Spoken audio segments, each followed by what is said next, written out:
Hello everyone, welcome to Sanmargah classes. ನಾವು LBA ಅಂಗಾಂಶಗಳು ಪಾಠದ ಪ್ರಶ್ನೆ ಉತ್ತರಗಳನ್ನು ವಿವರಿಸುತ್ತಿದ್ದೇನೆ. ಪ್ರಶ್ನೆ 9. ವಿಶಾಲ ಕೋಶಾವಕಾಶವಿರುವ ಜೀವಕೋಶಗಳು ಮತ್ತು ಘನರೂಪಿ ಪ್ರೋಟೀನ್ಗಳನ್ನು ಹೊಂದಿರುವ ಅಂಗಾಂಶ.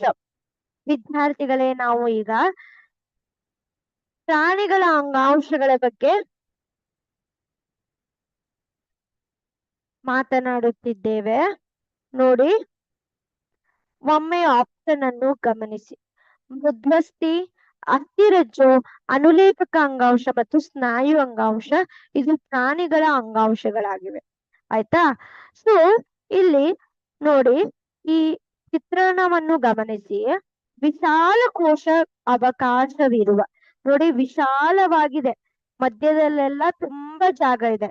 ಜೀವಕೋಶಗಳು, ಇವು ವಿಶಾಲವಾಗಿರುವ ಜೀವಕೋಶಗಳು ಘನರೂಪಿ ಮಾತೃಕೆಯ ಪ್ರೋಟೀನ್ ಅನ್ನು ಹೊಂದಿರುವ, ಘನ ಮಾತೃಕೆಯ ರೂಪದಲ್ಲಿ ಪ್ರೋಟೀನ್ಗಳು ಕೂಡ ಇದೆ, ಹೊಂದಿರುವ ಅಂಗಾಂಶ ಯಾವುದು ಕೇಳುತ್ತಿದ್ದಾರೆ. ಆ ತರ ಅಂಗಾಂಶಗಳು ಮೃದ್ವಸ್ಥಿ ಅಂಗಾಂಶ, ಅಸ್ಥಿರಜ್ಜುನೂ ಅಲ್ಲ, ಅನುಲೇಪಕನೂ ಅಲ್ಲ, ಸ್ನಾಯು ಕೂಡ ಅಲ್ಲ. ಮೃದ್ವಸ್ಥಿ ಒಂದು ಸಂಯೋಜಕ ಅಂಗಾಂಶವಾಗಿದೆ. ಆಯ್ತಾ? ಸೊ ಉತ್ತರ ಬಂದ್ಬಿಟ್ಟು ಉತ್ತರ ಎ, ಮೃದ್ವಸ್ಥಿ. Thank you.